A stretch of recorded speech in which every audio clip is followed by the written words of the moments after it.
Saya adalah skill untuk repair motor. Tools pun ada, modal pun ada. Tapi sibuk dengan kerja hakiki. Kat mana saya nak mula seimbang kerjaya hakiki dan juga minat nak buka bisnes servis motor ni?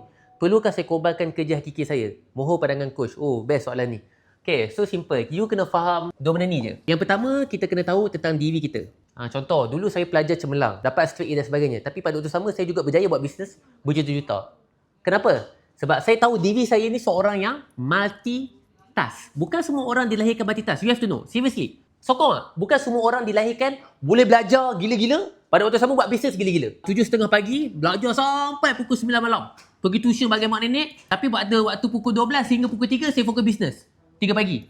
Tapi bukan semua orang ada kesanggupan macam ni. So, semua orang adalah berbeza-beza. So, jawapan saya untuk yang pilihan pertama, ia ada 2 jawapan.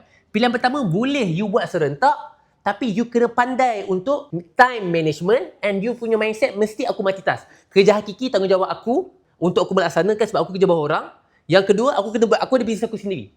Berapa ramai orang yang dekat luar sana dia try untuk multitask dulu. Dia try untuk buat 2 kerja dalam satu. Ramai orang kat luar sana. So, yang pertama ini. Alamak Tuan Dika, saya tak boleh lah multitask. Saya memang orang yang kalau saya buat 2, memang saya mati. Saya memang sekabut benar orang panggil dia. So, apa nak kena buat? Jawapan yang kedua, you boleh buat exit plan. Maksudnya you berhenti kerja. Tapi ingat, when kita buat exit plan ni, kita kena tahu tentang cash flow kita. Untuk semua orang nak berhenti kerja kat sini, nak start bisnes ni boleh. Tetapi saya highly recommend korang ada cash reserve. Contoh, macam nak kira cash reserve ni? Yang boleh tahan 3 ke 6 bulan. Contoh, kalaulah bulanan komitmen korang termasuk nafkah bini kedua, nafkah bini ketiga, elektrik, bil, kereta, mak nenek semua sebagai contoh. Sebulan adalah 7,000 sebagai contoh. Minimum 7,000. So, you kena kali dengan berapa? Minimum 3. So, you kena ada 21,000. Minimum cash reserve. Ni minimum cash reserve untuk nak survive. Kalau 6 bulan, bermaksud lebih kurang 63,000. Tak termasuk duit modal bisnes you. 63,000 ni adalah duit apa ni? Ni saya namakan dia duit survive ataupun duit backup. Apa maksud duit backup ni?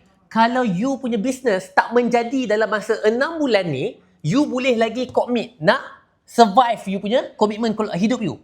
Ramai orang dia nak berhenti kerja tapi dia tak ada benda ni. Hoish, ingat apa?